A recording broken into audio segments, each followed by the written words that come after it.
Ibu saudara-saudara, shalom. Di hari yang kedua ini, di malam hari ini saya ajak kita merenungkan satu bagian pembacaan Alkitab. Saya kira ini juga pembacaan yang sudah biasa. Injil Lukas pasal 10 ayat 25 sampai ayat yang ke-37. Injil Lukas pasal 10 ayat 25 sampai ayat yang ke-37. Yang sudah dapat katakan amin. Amin. Amin, betul. Tidak buka ju, amin. Oke, kita akan baca bersaut-sautan. Saya baca ayat-ayat bilangan ganjil dan bilangan genap, saudara baca. Menurut Injil Lukas pasal 10 ayat 25 sampai ayat yang ke-37, orang Samaria yang murah hati. Pada suatu kali berdirilah seorang ahli Taurat untuk mencoba Yesus. Katanya, "Guru, apa yang harus kuperbuat untuk memperoleh hidup yang kekal?" Jawab Yesus kepadanya, "Apa yang tertulis dalam buku Taurat? Apa yang kau baca di sana?" Jawab orang itu, "Kasihilah Tuhan Allahmu dengan segenap hatimu dan dengan segenap jiwamu dan dengan segenap kekuatanmu dan dengan segenap akal budimu, dan kasihilah sesama manusia seperti dirimu sendiri." Kata Yesus kepadanya, "Jawabmu itu benar. Perbuatlah demikian, maka kau akan hidup." Tetapi untuk membenarkan dirinya, orang itu berkata kepada Yesus, "Dan siapakah sesamaku manusia?"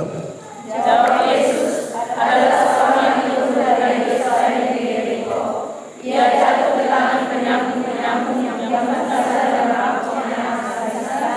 Tetapi yang telah memukulnya, dan sesudah itu pergi meninggalkan penyamun dalam hati." Kebetulan ada seorang imam turun melalui jalan itu. Ia melihat orang itu, tetapi ia melewatinya dari seberang jalan. Demikian juga seorang Lewi datang ke tempat itu. Ketika ia melihat orang itu, ia melewatinya dari seberang jalan. Lalu datang seorang Samaria yang sedang dalam perjalanan ke tempat itu, dan ketika ia melihat orang itu, tergeraklah hatinya oleh belas kasihan. Ia pergi kepadanya, lalu memeluk luka-lukanya. Sesudah ia menyiraminya dengan minyak dan menabur, kemudian ia menaikkan orang itu ke atas keledai tangannya sendiri, lalu membawanya ke tempat penginapan dan merawatnya. Keesokan harinya ia menyerahkan 2 dinar kepada pemilik penginapan itu. Katanya, "Rawatlah dia, dan jika kau belanjakan lebih dari ini, aku akan menggantinya waktu aku kembali." Siapa ada di antara 3 orang ini menurut pendapat adalah sesama manusia yang dapat mengenalnya itu. Jawab orang itu, "Orang yang telah menunjukkan belas kasihan kepadanya." Kata Yesus kepadanya, "Pergilah dan perbuatlah demikian." Demikian firman Tuhan. Berbahagia setiap orang yang mendengar firman, memelihara dan melakukan dalam hidup setiap hari. Shalom. Yang di luar shalom. Semuanya shalom. Ada imam, ada orang Lewi, ada orang Samaria. Mau jadi orang mana?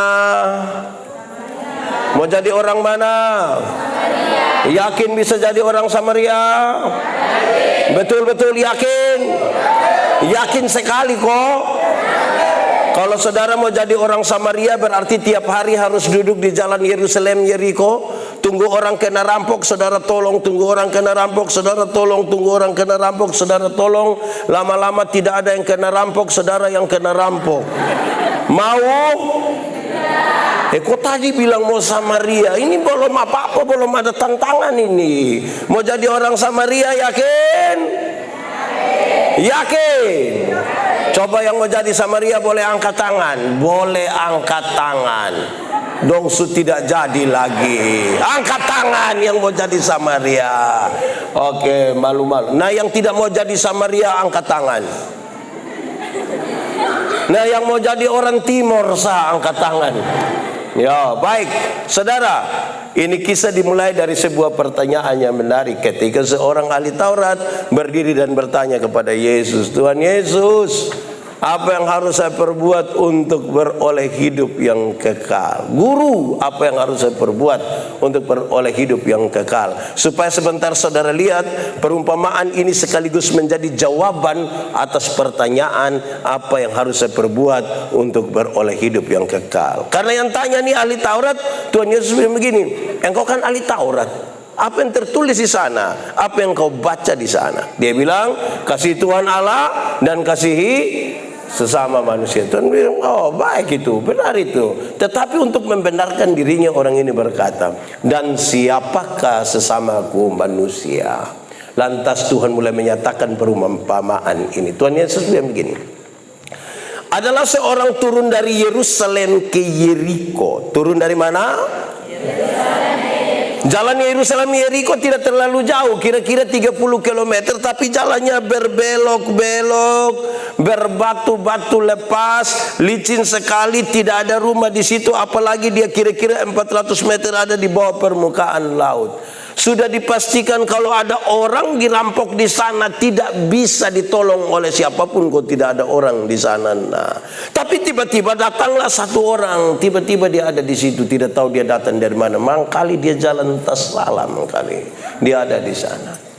Lalu dia dipukul, dirampok, hampir mati. Setelah dipukul itu berdarah-darah. Lantas datanglah imam. Imam ini tolong kau tidak? Ini imam tolong kau tidak? Tidak kau tolong? Tidak. Makanya saudara tidak mau jadi imam itu toh? Masa kau imam, apa kau ada orang susah begini? Tidak, tolong. Tapi jangan cepat-cepat. Imam di bait Allah itu banyak. Ada yang ditabiskan jadi imam, seumur hidup tidak bisa melayani karena antriannya panjang sekali. Tapi ini orang ini sekarang katakanlah dia dapat jatah ini. Kalau nanti dia tolong orang ini, kalau ini orang berdarah, apalagi ini orang sudah mati, pisentu dia, maka ini orang imam ini akan disebut najis. Kalau dia najis, dia tidak boleh melaksanakan pelayanan. Sekarang saya tanya, kalau saudara imam itu saudara pilih mana? Pilih tolong itu orang atau pilih pelayanan? Pilih mana? Pilih mana? Tolong atau pelayanan? Tolong atau pelayanan? Pilih mana? Yakin? Betul-betul yakin? Baik, saudara mau tolong. Kalau saya ya tergantung. Tergantung siapa yang kena rampok. Kalau dia janda muda, pasti saya tolong. Pasti, kalau saya yakin saya pasti tolong. Tapi kalau dia nenek tua, pasti saya bilang, nenek, mungkin ini jalan Tuhan ini. Ya, tapi sudah saudara kan mau tolong toh, jadi saudara mantap lah, mantap. Yang kedua, setelah imam ini lewat, datanglah seorang Lewi. Siapakah orang Lewi? Orang Lewi itu adalah saudara dari para imam. Imam pun saudara dong, itu orang-orang Lewi. Mereka secara khusus telah dipisahkan suku Lewi ini untuk mempersiapkan bait Allah itu harus dipersiapkan dengan baik supaya orang-orang yang datang melaksanakan ritual-ritual mereka itu dapat dijalankan dengan baik, begitu. Supaya kan orang Israel ini tiap-tiap hari dari pagi sampai petang begitu terus datang ke bait Allah. Bait Allah harus selalu dalam keadaan rapi dan baik. Sekarang dalam perjalanan ke situ, dia ketemu dengan satu orang yang dirampok hampir mati berdarah-darah. Kalau saudara orang Lewi itu pilih mana? Tolong atau siap bait Allah? Tolong atau siap bait Allah? Yakin tolong? Kuat sedikit tolong, kok tidak? Betul mau tolong? Saya tanda kamu tolong. Tapi kalau saya ya tergantunglah siapa yang celaka di situ. Ketiga, lalu datang orang Samaria. Orang Samaria ini tolong kok tidak? Tolong. Makanya saudara mau jadi orang baik itu toh, yang bisa menolong orang tiap hari. Tapi saya mau tanya saudara, saya mau bilang pada saudara, kata Samaria yang ditempatkan pada orang ketiga itulah dia pun masalah. Kenapa? Karena orang Yahudi itu tidak suka orang Samaria. Mereka bersaudara, mereka satu turunan dari keturunan Yakub, tapi mereka tidak hidup baik-baik sebagai saudara. Itu kata Samaria itu yang tambah masalah. Mereka bertengkar karena apa? Karena masalah politik. Setelah Salomo mati, dong bertengkar. Siapa yang akan melanjutkan kerajaan? Anak kandung atau anak tiri. Ini yang buat dom bertengkar berkelahi. 10 suku ada di utara, 2 suku ada di selatan. Dom berkelahi. Kalau ada barang yang disentuh oleh orang Yahudi atau orang Samaria sentuh satu barang, orang Yahudi tidak akan sentuh, itu najis. Dia tidak mau sentuh. Padahal saudara ini, di sini ada saudara yang bakal lain. Ada juga di sini. Itu yang faham apa dorang? Kemungkinan dong keturunan Yahudi mungkin di sini. Dong bertengkar, dan pada waktu Tuhan Yesus datang, dong baru bertengkar kira-kira 700 tahun. Cepat kok, lama itu. Di sini ada yang bertengkar. Yang Om bilang biar 7 turunan juga saya tidak kenal kamu, ada. Pernah dengar itu kalimat? Itu bab tua komam tua yang omong. Bab tua, itu bab tua ada di sini. Coba tunjuk bab tua pemuka yang mana? Oke. Lalu saudara lihat, ini orang Samaria melakukan 7 hal untuk menolong orang ini. 1, kita ikuti kronologi dulu. Pesannya sebentar gampang. 1, orang Samaria ini ambil anggur dan siram di luka-luka orang itu. Alkohol yang ada pada anggur itu diharapkan dapat membunuh kuman-kuman dari luka itu supaya jangan sampai tetanus atau lebih. Di sini ada yang jalan piman mana bawa anggur? Di sini ada yang jalan piman mana bawa anggur? Kemungkinan besar dia orang ya. Ini di sini juga jalan piman mana bawa anggur luar biasa. Mungkin dia mau tolong orang itu. Yo, setelah anggur itu dia ambil minyak dan oles di luka-luka orang itu. Kemungkinan besar ini minyak zaitun. Karena salah satu fungsi terbaik dari minyak zaitun ialah menyembuhkan luka. Untuk 2 pekerjaan ini dibutuhkan sedikit hati-hati. Pasti dia bilang, tahan sedikit tahan sedikit. Tidak mungkin dia bilang makanya jangan. Tidak mungkin dia bilang begitu. Saya mau tanya, untuk 2 pekerjaan ini saudara bisa lakukan? Bisa? Ikut yang tadi mau jadi Samaria dong. Bisa? Yakin? Yakin? Mantap. Ketiga, orang Samaria ini ambil kain dan balut di luka-luka orang itu. Bisa? Bisa. Yang di luar bisa? Mantap. Sekarang yang keempat. Orang Samaria itu ambil ini orang yang tadi dia tolong, ini taruh anggur itu, sudah oles minyak, ikat dia puluka, muat di atas keledai tunggangannya. Saya mau tanya, itu hari su ada oto? Pick up su ada? Travel ada? Ojek ada? Berarti dong piman mana dong pakai apa? Dong pakai keledai, berarti itu kendaraan terbaiknya. Saya renungkan ini berulang-ulang saudara. Kenapa?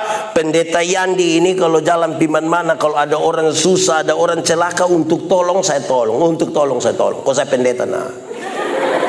Tapi itu pertolongan itu biasa jadi masalah kalau masyarakat yang ikut tolong itu dong mulai lihat saya agak lama. Mulai lihat saya agak lama, saya mulai pikiran itu. Karena sedikit lagi dong akan bilang begini, Bapak bisa bawa pi rumah sakit pakai bapak pu oto kok. Wah, itu saya pikiran itu saya pikiran. Saya mau tanya saudara, tolong jawab dengan kuat. Kalau saudara ada oto, ketemu orang yang kena pukul di tengah jalan berdarah-darah, kalau minta bawa pi rumah sakit, saudara bisa? Bisa? Yakin? Mantap. Tapi saya mau kasih tahu saudara, yang paling banyak omong bisa itu karena dong belum ada oto. Biasanya kalau su ada oto subat tingkah bapak. Apalagi dia bercuci oto, dia bersikat, dia pun keset. Itu istri saja naik lepas sendal. Apalagi orang yang dia tidak kenal, luka-luka lagi muat. Tapi saudara bisa Kita berdoa semoga kamu ada oto. Amin Iya, supaya muat semua orang. Oke, kelima. Lantas dengan itu keledai, dia bawa orang itu ke rumah penginapan. Bawa ke mana? Jadi kalau menuju Kupang ada masalah di Tarus, dia tolong ini orang, dia pitaro di Aston. Bisa? Bisa? Eko yang Samaria dongku, semua bagus-bagus, semua pasir di Otosa. Bisa? Saya lihat saudara mulai menurun ini mulai susah, mulai kacau di sini. Lanjut. Dia bukan saja taruh itu orang di rumah penginapan, tapi pembacaan tadi kasih tahu, dan dia merawat orang itu, merawat. Dia masak air, dia siap makanan. Mangkali dia pagi-pagi dia pikatok, Om, ya masih hidup. Kan namanya kita rawat orang. Bisa? Bisa. Yakin? Yakin. Lalu yang terakhir, yang ketujuh, dia ambil uang 2 dinar, dia kasih kepada pemilik penginapan itu. Saya kasih tahu saudara, dulu kalau orang kerja 1 hari dibayar 1 dinar. Kerja 1 hari bayar berapa? 1 dinar. Berarti kalau 2 dinar itu upah kerja berapa hari? 2 hari. Sekarang saya mau tanya saudara, saudara punya uang yang dapat 2 hari bisa kasih orang susah? Yang tadi mau jadi Samaria dong bisa. Yang ada oto kok bisa muat orang susah itu. Sekarang ambil itu uang oto yang dapat 2 hari itu kasih orang susah bisa? Bisa? Tinggal yang kecil dong yang jawab itu, berarti karena kamu belum ada kerja. Yang mulai kerja itu dia mulai hitung-hitung. Amin kok. Nah, sekarang saudara dengar. Dengar.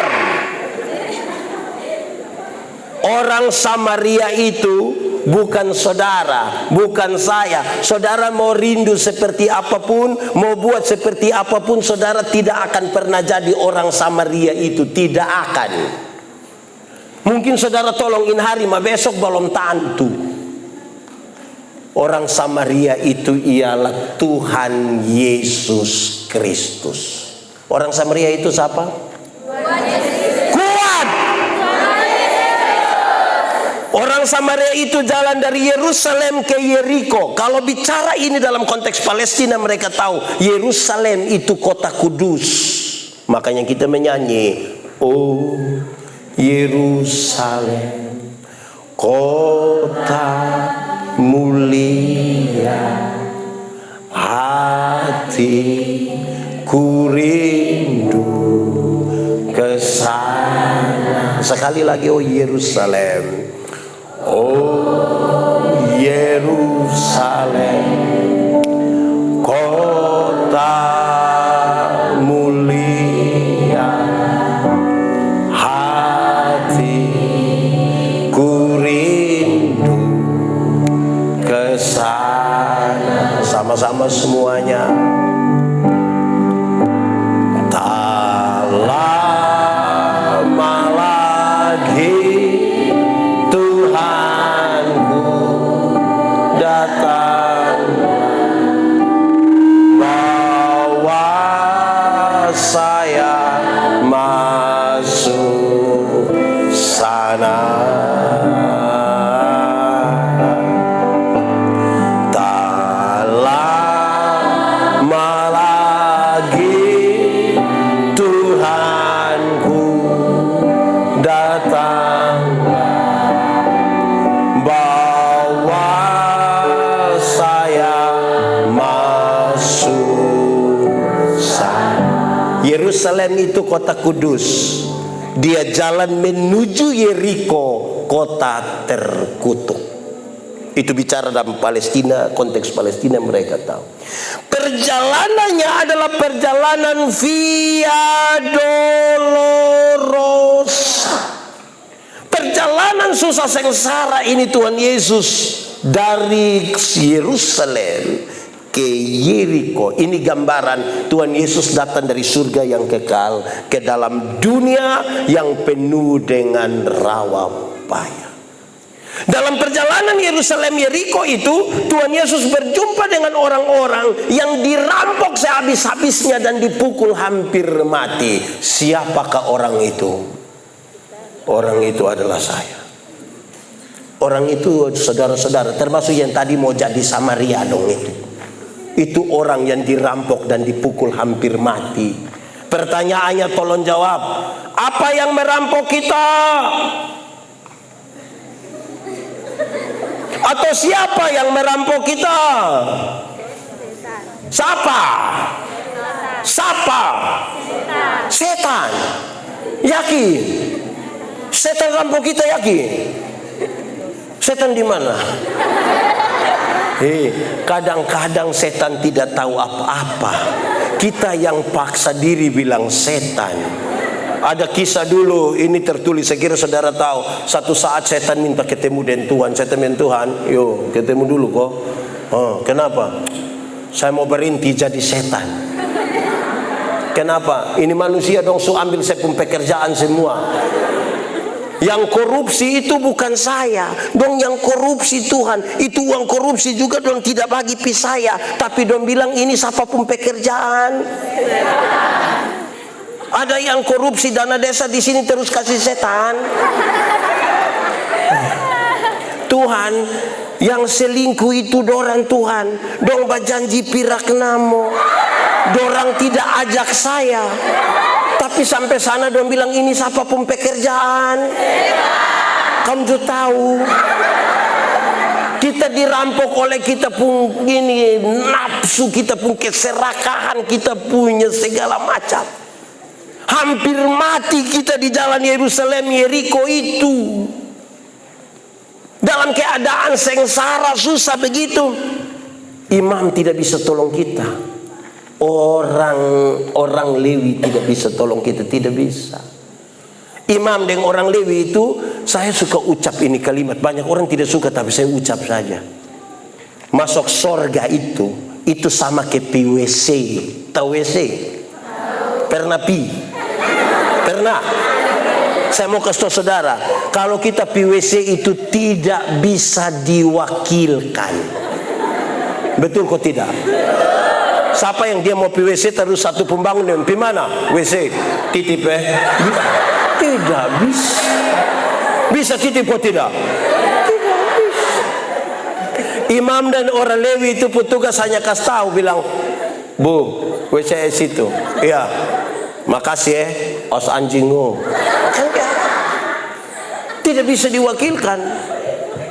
Untung ada orang Samaria itu. Orang Samaria itu datang. Oleh bilur-bilurnya kita menjadi sembuh. Waktu kita sembuh di jalan Yerusalem Yeriko itu, Tuhan Yesus ambil kita dan titip di rumah penginapan. Titip di mana? Rumah penginapan. Dan apakah rumah penginapan itu? Rumah penginapan itu adalah gereja Tuhan. Orang-orang yang sudah diselamatkan, Tuhan ambil titip di mana? Gereja. Tapi saudara mau tahu? Banyak orang yang Tuhan titip di gereja, dong bangun lari dari gereja. Betul? Di Rehoboth juga ada. Ada orang di Rehoboth yang 1 tahun dia gereja 2 kali ada. Yang Natal 1 kali dan Paskah 1 kali ada. Makanya dia pun nama jemaat napas ada. Karena Natal 1 kali, Paskah 1 kali, singkatannya tambah panjang. Napas 1 ada. Yang biasa sakit semua mati bertakuju minta panggil pendeta kau berdoa ada. Siapa pun bapak cow angkat tangan saya. Tuhan titip orang di rumah penginapan, bangun lari dari rumah penginapan. Tuhan titip begitu saja? Tidak. Tuhan kasih 2 dinar. Tuhan kasih 2 dinar, 2 kali lipat dari 1 hari. Tolong urus ini orang. Jika kamu belanjakan lebih, jangan takut. Aku akan datang kembali dan menggantinya 2 kali lipat. Dia pun pesan terlalu menarik ini. Dia pun pesan menarik. Apa itu?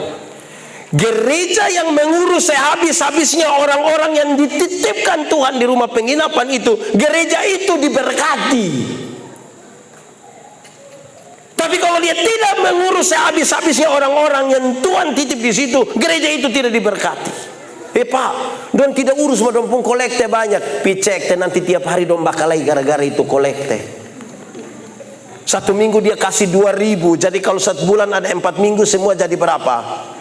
8.000. Tapi dia cek ini bendahara dong pun makan uang tidak pernah berhenti. Lebih kas kembali dia pun 8.000. Hanya kasih 8.000, aduh ini orang lagi, so 8.000 lagi uang terobek lagi. Di sini ada majelis yang pernah hitung ame uang terobek. Oh, ada di pendeta pun tangan. Tolong doakan ibu.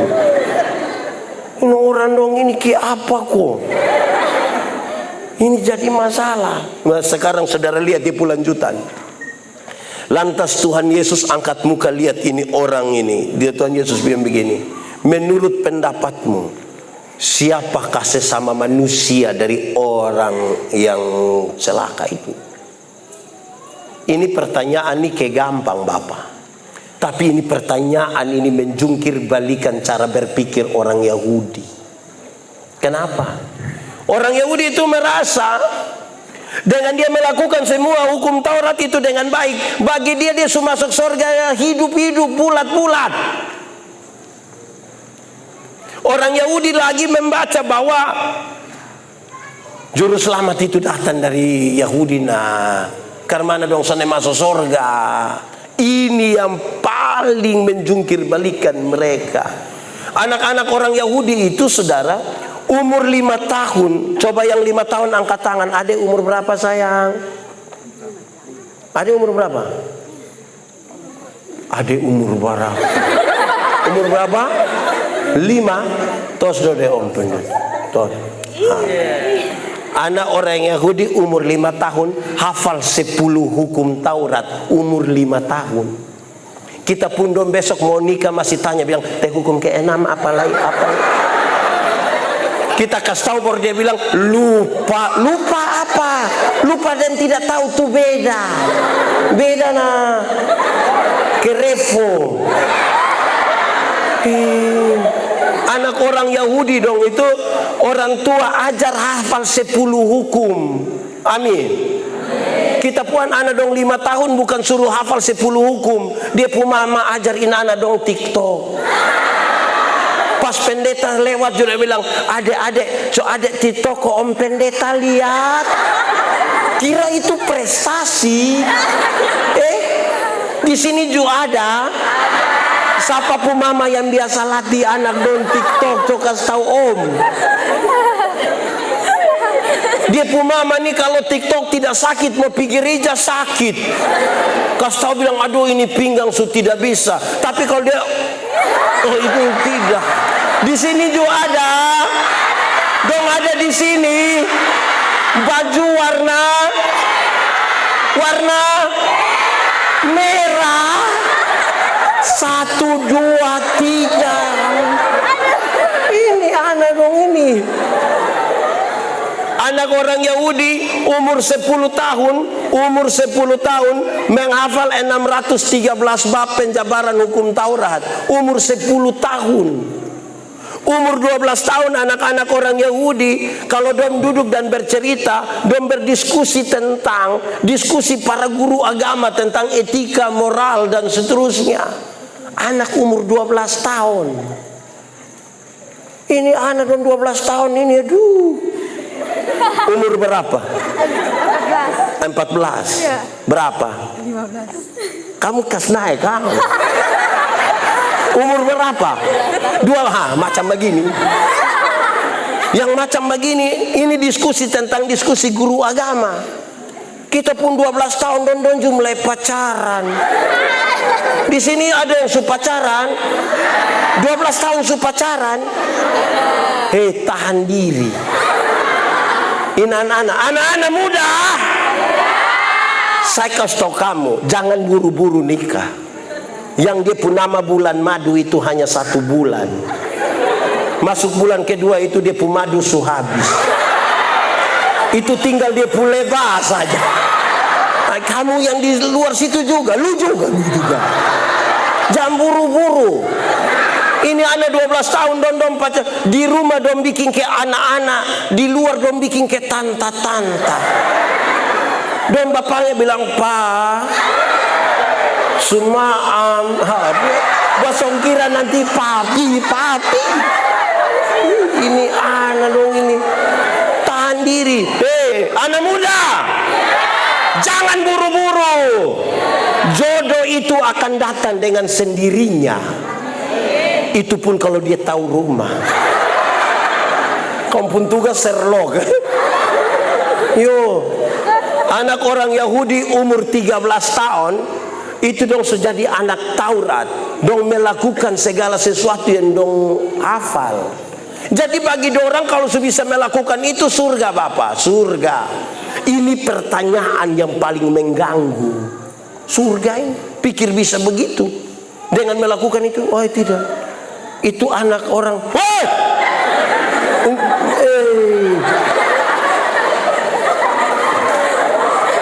Yahudi. Oke, lanjut. Saudara, ini anak muda. Mama-mama, bapak-bapak, siapa pun anak yang masih remaja yang waktu orang tua omong dia marah dia banting pintu ada? Di sini ada? So tunjuk itu anak dong. Saya kasih tahu kamu, kalau kamu emosi di orang tua kau banting pintu, itu karena kamu belum tahu harga pintu berapa. Kamu belum tahu. Kalau kamu sudah tahu harga pintu berapa, kamu akan tutup dengan teratur. Anak kecil anak membanting pintu. Apalagi kalau pintu jati, itu lebih mahal kan HP dorang. Ini anak dong di rumah saya dong tidur sampai air ludah meleleh. Tapi di luar dong ke dewasa.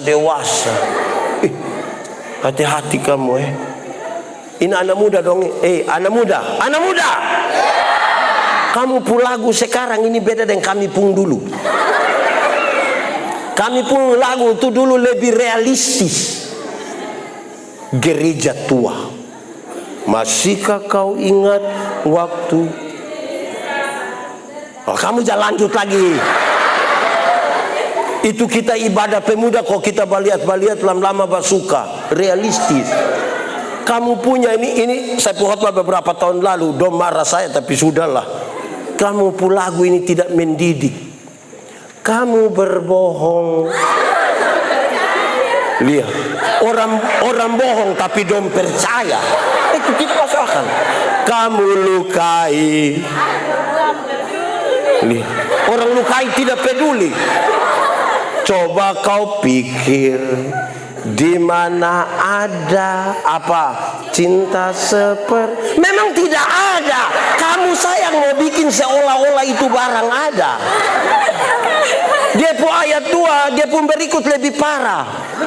Kau tinggalkan aku, ku tetap di kau dengan yang lain, ku tetap setia. Itu gila. Orang lain kamu setia, itu otak taruh di mana? Baru dia bikin status, kutunggu dudamu. Wah, ini ada dong, ini parah. Di sini juga ada laki-laki kok perempuan. Dia duduk di dalam gereja atau yang di luar dorang? Di luar bilang di dalam bilang di luar. Kamu pun maksud apa?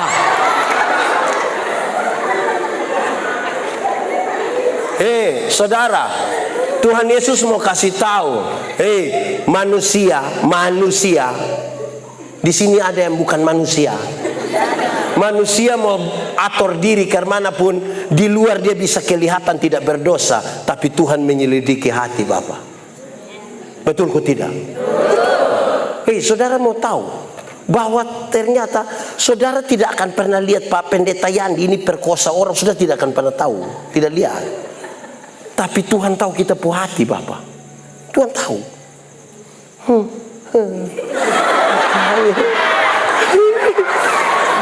Hei, saya marah nona-nona, ibu-ibu do yang pergi gereja pakai baju pendek-pendek itu. Saya bilang, datang gereja jam pakai pakaian pendek-pendek, ibu-ibu nona-nona dorang. Dia bilang, Bapak, tapi Tuhan melihat hati, bukan melihat pakaian. Saya bilang, betul, Tuhan melihat hati, bukan lihat pakaian. Tapi saya pendeta ini lihat pakaian, bukan lihat hati. Lu kira lu sendiri dan Tuhan? Atau mau pi Tuhan sekarang? Kamu duduk pakai begitu di situ, saya di muka ini saya pikiran. Lihat ju salah, tidak lihat apa? Jadi tolonglah. Jadi saudara tidak tahu apa yang ada di dalam sepung pikiran. Tuhan tahu, Bapak. Di manusia kita bisa tipu dan kita pungkirakan seolah-olah kita ada baik. Wih, hati siapa tahu. Orang-orang penginjilan dong suka bilang begini, dosa ialah melanggar kehendak Allah. Betul? Betul? Kalau begitu satu hari kita langgar kehendak Allah berapa kali? Banyak kok sedikit? Bisa hitung kok tidak? Sendiri buatlah sendiri tidak bisa hitung. Tapi orang penginjilan dong bilang begini, anggap saja satu hari kita bikin dosa 3. Dosa pikiran 1, perkataan 1, perbuatan 1. Kalau satu hari 3, 1 bulan berapa? 3 kali 30 hari? 90. Banyak kok sedikit? Banyak. Kok sedikit itu? Kalau 1 bulan 90, 1 tahun berapa? 90 kali 12 bulan berapa? Yang sekolah dong. Yang sekolah online dari rumah 1080, taruhlah 1000. Sekarang cokali. Kalau satu hari 3, 1 bulan 90, 1 tahun 1000, coba masing-masing kali dan dia pu umur. Pendeta Yandi umur 45 tahun sekarang. Kalau kali 1000, 45.000, bisa pi surga. Pendeta Yandi nanti masuk surga? Bisa?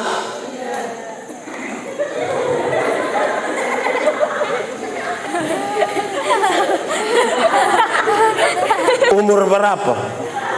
24 kali 1000 bisa pi surga.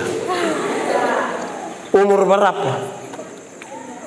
Kali 1000 19.000 bisa pi surga. Saudara lihat, itu baru 1 hari 3. Apalagi kalau 1 hari tidak bisa hitung kayak yang tadi kamu bilang. Jadi tidak mungkin dengan perbuatan baik kita bisa pi surga. Itu baru yang umur 45 kayak saya. Nah, jantanya yang baik dong. Jantanya yang nenek dong. Wih, berat. Itu 1 hari 3. Jadi kalau kita bisa masuk surga bukan karena kita orang baik, sebab oleh karena kasih karunia kamu diselamatkan oleh iman.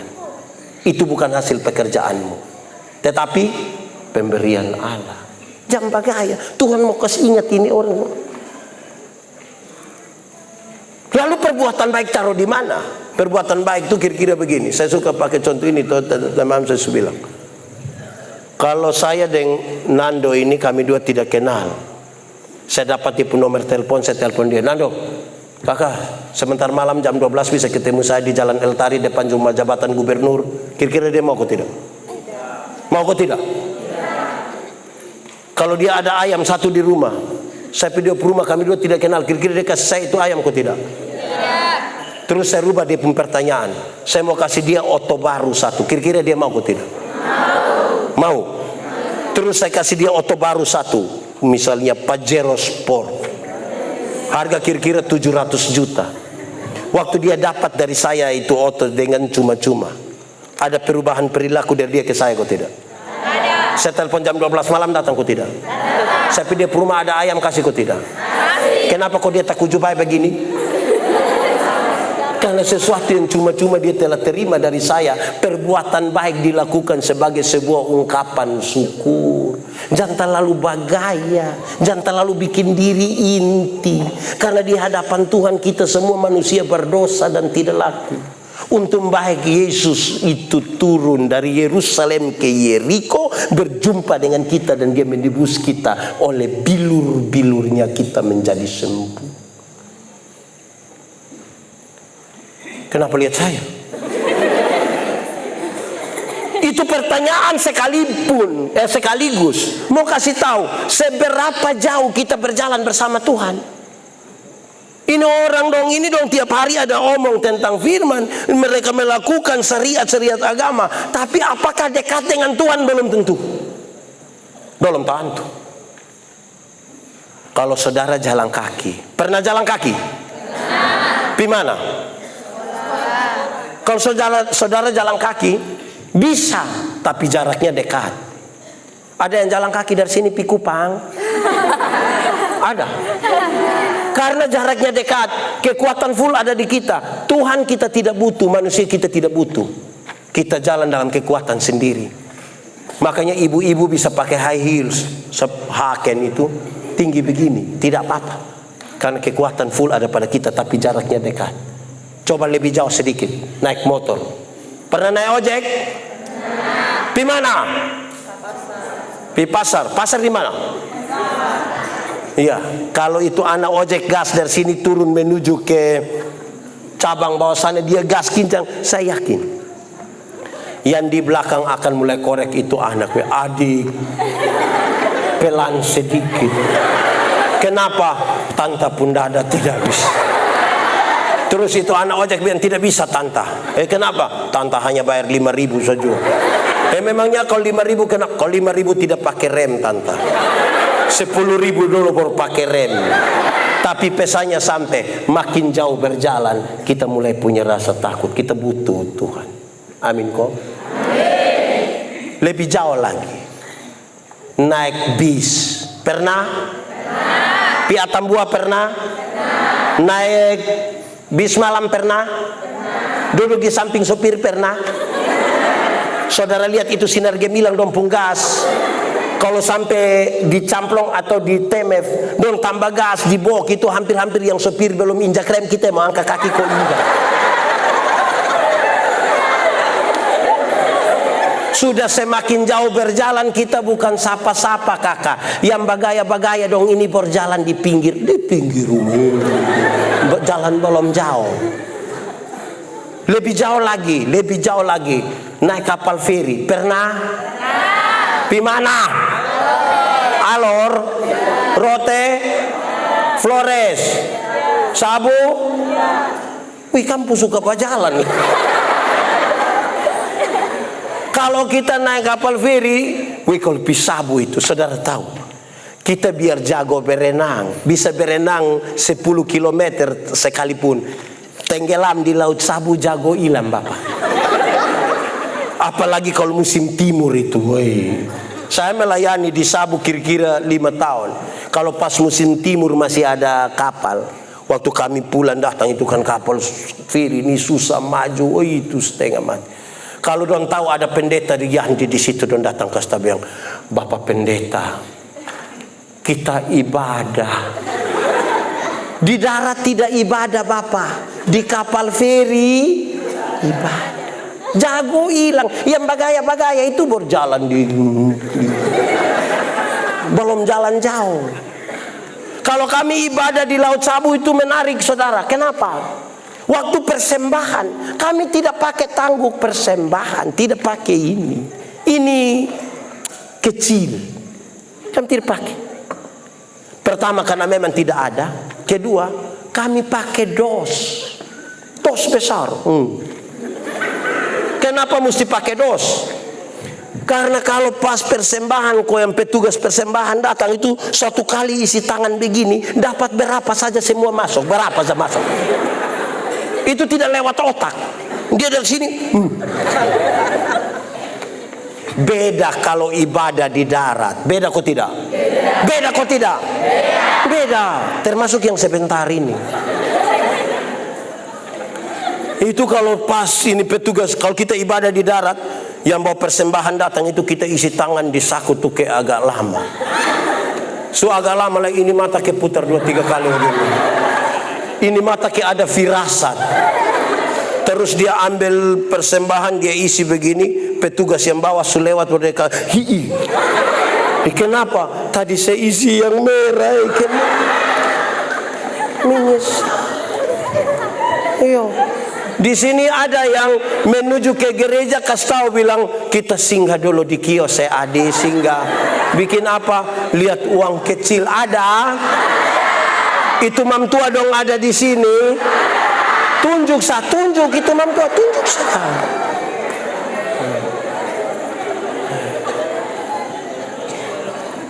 Lebih jauh lagi, naik pesawat. Pernah? Di mana? Pisoe. Siapa pisoe naik pesawat? Itu turun di mana? Kalau naik pesawat, jangan yang ATR dong, naik yang Boeing dong, itu Airbus itu. Dia terbang kira-kira 36.000 kaki di atas permukaan laut. 36.000 kaki itu kira-kira 12 kilometer. Itu pesawat belum jatuh kita sudah mati, belum jatuh. Dia berbagai mati sudah kita. Dia berbagai mati langsung mati sudah. Oh. Nanti kalau di 12 kilometer itu su aman, itu su bisa lepas ini sabuk pengaman. Su bisa jalan-jalan pi kencing. Kadang-kadang tidak ada rasa kencing, sengaja jalan supaya orang tahu bilang kita. Pas kita pi belakang tiba-tiba lampu sabuk pengamannya itu menyala dan ada suara bilang begini, berhubung karena kita terbang dalam situasi cuaca yang buruk, karena itu kami minta kepada para penumpang segera kembali ke tempat duduk dan seterusnya. Saya mau tanya, waktu ada pengumuman begitu, silakan kembali ke tempat duduk. Ada yang berani protes? Silakan kembali ke tempat duduk. Mau kembali kau buat apa? Ada. Yang bagaya-bagaya dong baru jalan di itu belum jalan jauh itu. Bapak, waktu kita kembali, kalau dong pengumuman begitu, itu mau kencing tahan bapak, tunda. Ini dia belum naik pesawat.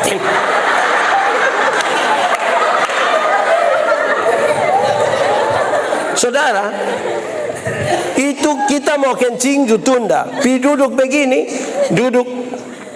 Ada anak kecil 1 ribut di sebelah, kita akan korek dia, Adi, doa. Jemaat,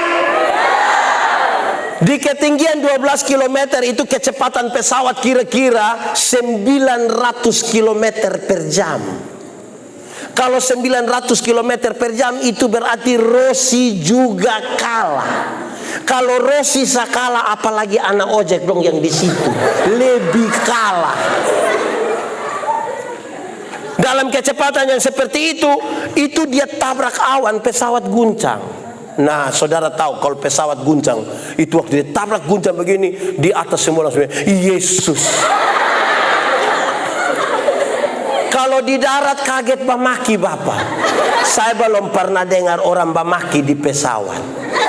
Di sini ada yang tukang bamaki? Ada? Kumpul kasih dia uang, beli tiket, suruh berangkat. Pas hujan angin itu suruh dia berangkat. Itu dia pulang persekutuan doa 1 di dia pun rumah. Yang bagaya-bagaya dong itu baru bermain di sini. Ini di pinggir. Belum jauh. Sudah dengar? Pernah pi pantai? Pantai mana? Pantai mana? Pidang siapa? Bikin apa? Apa? Kalau kita pi pantai, kan air hanya sampai betis. Kita bisa bermain gila, bisa sih. Itu karena pinggir. Coba masuk 500. Saudara kalau di pinggir pantai itu bisa foto kita.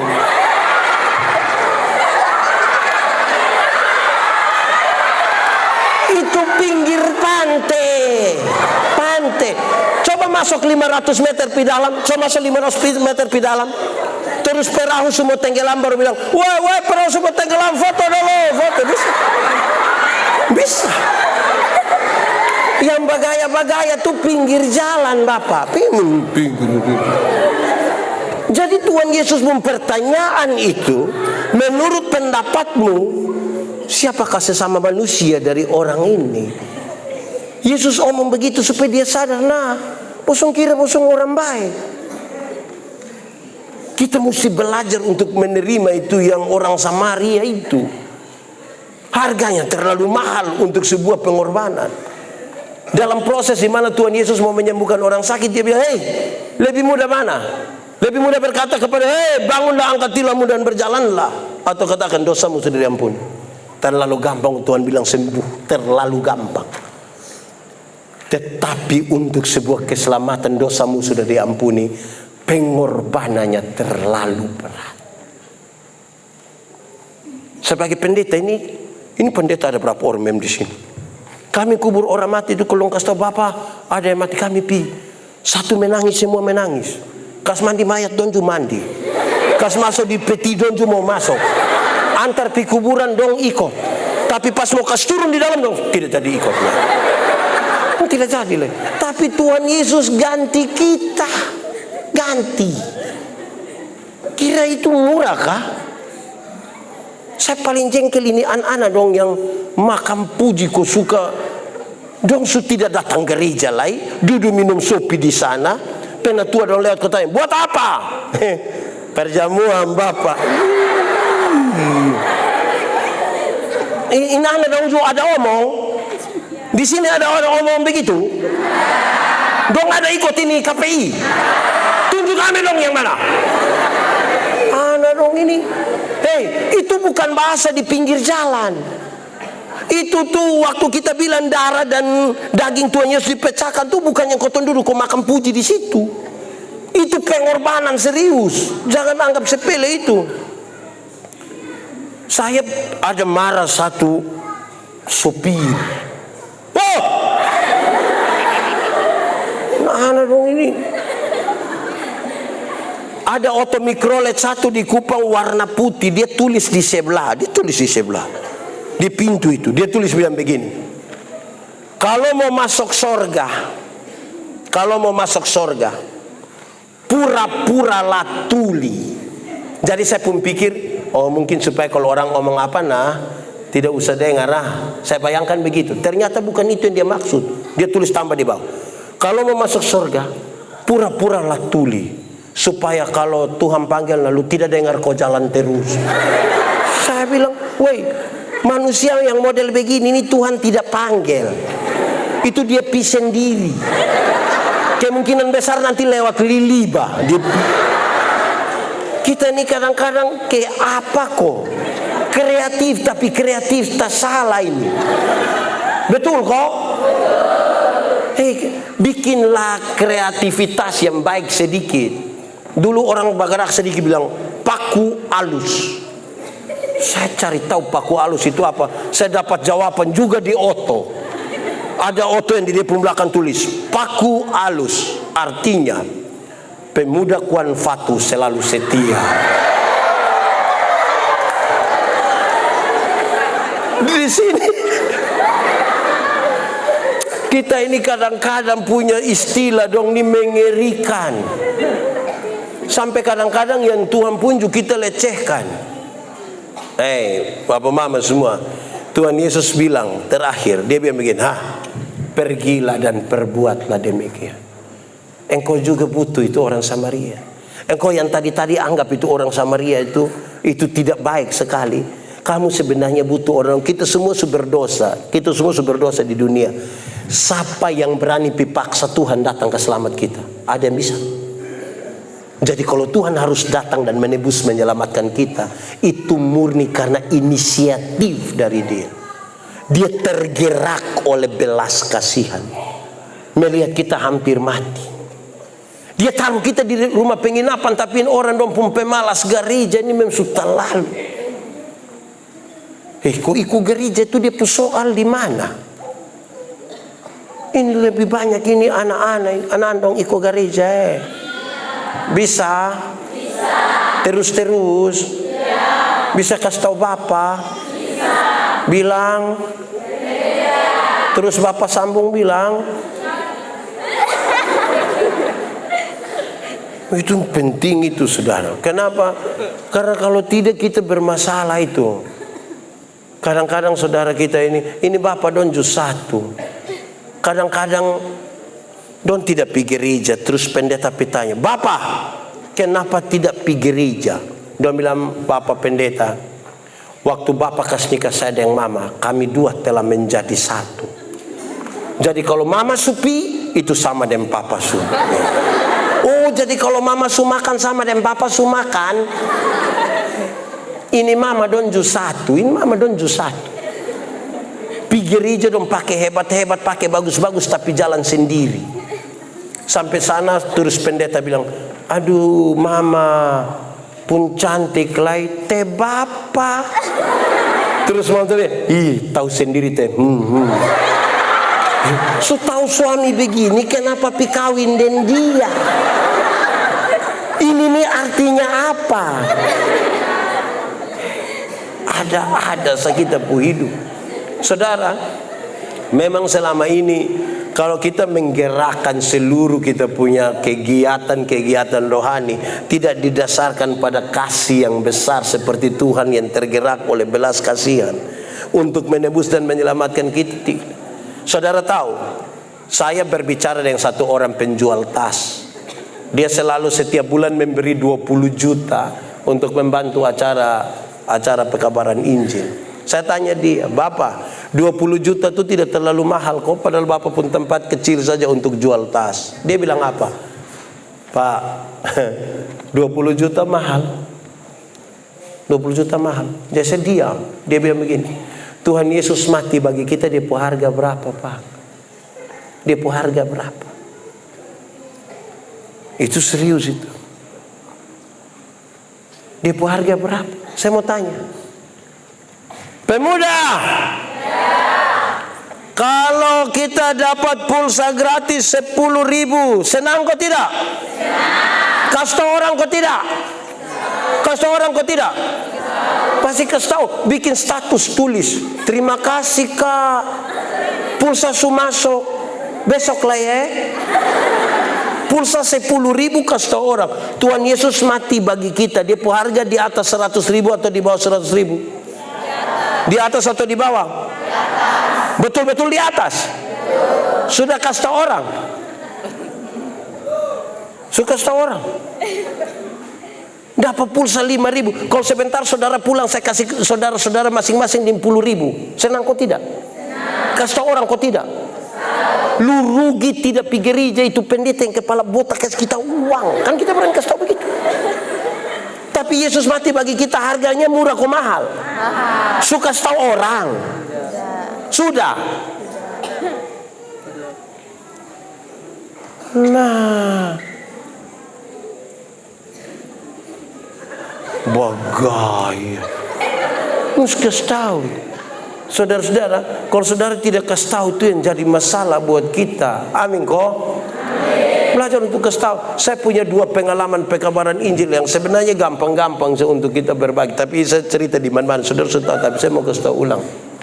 Pertama, saudara, waktu saya pulang pelayanan dari Atambua, naik bis malam, duduk di samping satu Pak. Kami 2 umur sama, muka yang beda. Iya, tuh aku memang. Kamu tidak percaya saya dan dia muka beda. Terus tahu sendiri ini bis malam dong pulari ini. Woi, saya bilang dia, kakak, kira-kira kalau otot tabale kok kita mati kakak yakin masuk surga kok tidak? Dia bilang, lu sembarang. Terus saya bilang dia, kakak, beta dulu begitu. Beta takut kalau mati pimbana. Tapi setelah beta tahu dan pasti Tuhan Yesus lahir untuk beta, mati untuk beta, naik bangkit untuk beta, naik ke surga untuk beta. Sekarang beta yakin mati dimanapun dengan cara apapun, beta yakin pasti masuk surga. Kenapa yakin? Kita ini siapa? Kita manusia berdosa. Untuk baik Tuhan mau datang dan berkorban bagi kita. Amin kok? Amin. Lantas dia minta, kakak kalau begitu kakak berdoa buat beta. Kami dua berdoa di atas bis jalan. Segampang itu kasih tahu orang. Segampang itu. Yang kedua, saya melayani di Kaineno kira-kira 2 tahun setengah. Kaineno itu kira-kira 15 km dari UIN Lasi. Tidak usah cari di Google. Google saya keliru cari itu tempat. Dulu itu tidak ada aspal, jadi kalau musim hujan anjing sata tanam. Pokoknya kalau dia taruh kaki dia mau angkat kaki susah itu. Saya ada di situ. Satu malam saya mau pulang ke Soe, kira-kira jam 6:30. Di bundaran di UIN Lasi. Ada satu nona dia kerja di Plan Internasional di Soe. Dia cuma pulang Soe, tapi kan itu daerah perbatasan, sudah malam lagi. Ini nona ini dia tidak berani pulang sendiri. Dia tunggu orang supaya bisa pulang sama-sama. Saudara, dia tunggu di situ, tiba-tiba dia dengar bunyi motor datang menuju dia dari bawah. Dan itu saya, bukan boy. Waktu saya sampai di dia pemuka, kan dia takut saya lewat. Dia langsung lompat. Dia bilang, "Kak." Saya dalam hati, "Kak, nah." Ini malam, makanya dia bilang, "Kak." Kalau siang dia bilang, "Oh, kamu juga tahu." Tapi sudahlah, manfaatkan malam itu. Waktu pas dia bilang, "Kak," saya langsung bilang, "Iya, Dek." Biar berimbang sedikit toh. Masa dia boleh semangat kau bilang, "Kak," terus saya bilang, "Omong, Deng." Waktu dia bilang, "Kak," saya bilang, "Iya, Dek." Dia bilang, "Kakak mau pisau?" "Iya." "Boleh kita sama-sama?" Saya bilang, "Kenapa tidak?" Kami dua jalan sama-sama. Saya pakai motor jalan kiri, dia pakai motor jalan sedikit di tengah. 3 kilometer kemudian kami sampai di Kie. Ada orang bawa motor dari kami pun belakang, serempet dia, lewat. Dia kaget, dia marah. Saya tahu dia marah. Saya bilang dia, "Non, kira-kira itu orang lari motor begitu, kau celaka mati dia masuk surga, kau tidak." Itu nona biaya macam begitu tidak masuk, itu tidak masuk. Terus saya bilang dia, "Tapi kalau nona sendirian celaka kau mati masuk surga kau tidak?" Dia bilang, "Taulah ini. Kita boleh klaim semua orang tidak masuk surga, kita sendiri juga tidak yakin." Saya tahu dia punya masalah begitu. Lantas saya kasih tahu dia, "Non, kakak juga dulu begitu. Kakak takut. Tapi waktu kakak tahu Tuhan itu lahir untuk kakak, mati untuk kakak, bangkit untuk kakak, naik ke surga untuk kakak. Sekarang kakak yakin. Mati dimanapun, kapanpun, dengan cara apapun, kakak yakin pasti masuk surga." Dia bilang, "Kenapa kakak bisa yakin begitu?" "Kakak, Non, kita ini orang berdosa semua. Kita tidak bisa sembunyikan kita pun dosa. Untuk baik Tuhan mau datang bagi kita." Dia bilang, "Betul, kakak berdoa ke beta kok." Kami dua berdoa di atas motor sambil jalan. Tapi kami dua tidak tutup mata.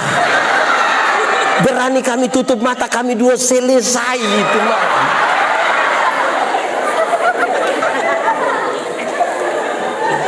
Tapi saya mau kasih tahu itu supaya saudara kalau tahu keselamatan itu berharga, kasih tahu semua orang. Saudara-saudara, Tuhan Yesus datang dari surga bukan hanya untuk bikin orang sakit jadi sembuh. Dia bisa, tapi terlalu gampang itu. Terlalu gampang. Jangan cari Tuhan hanya untuk kesembuhan. Ada banyak orang yang tidak kenal Tuhan malah lebih sehat dari kita.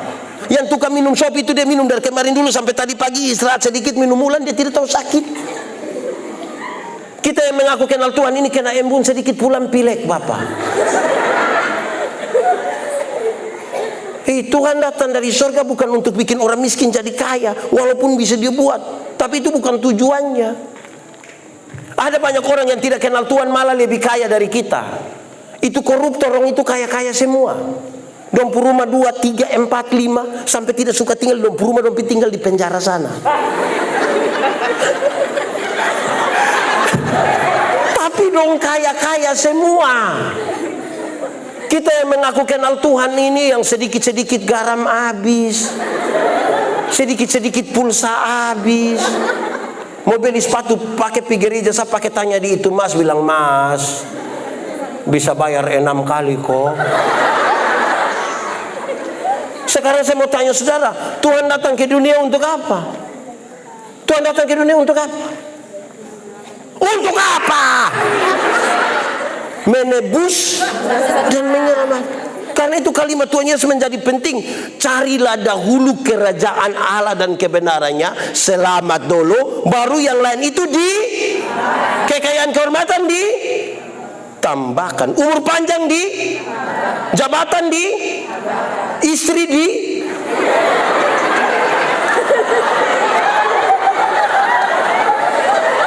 Saudara,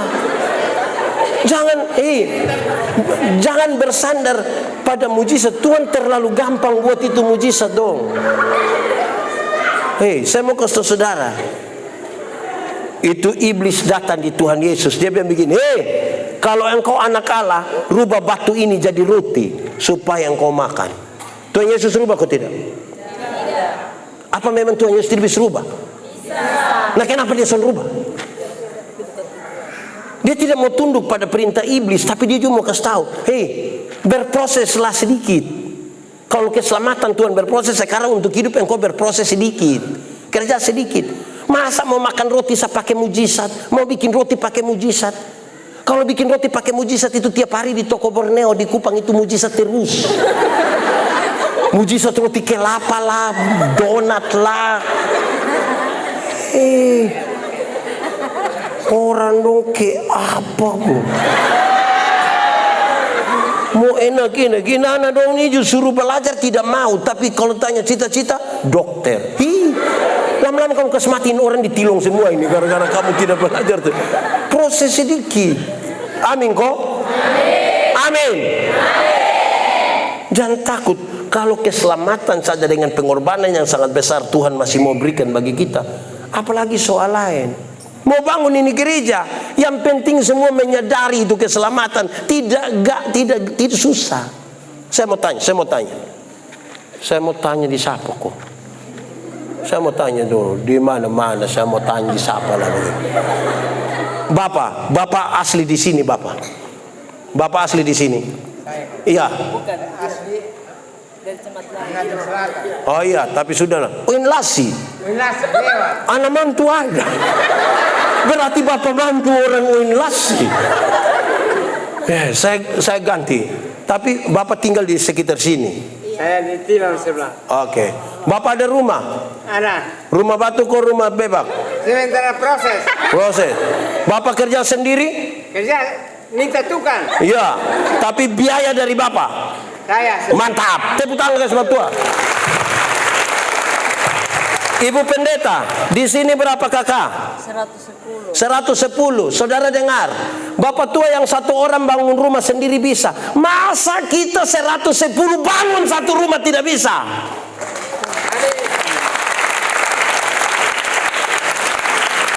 Yang di sini dong tinggal di udara semua. Ada rumah, kita bangun sendiri. Bisa. Lalu ketika kita beramai-ramai bangun satu rumah tidak bisa, ada yang salah dari cara berpikir kita. Kenapa lihat saya?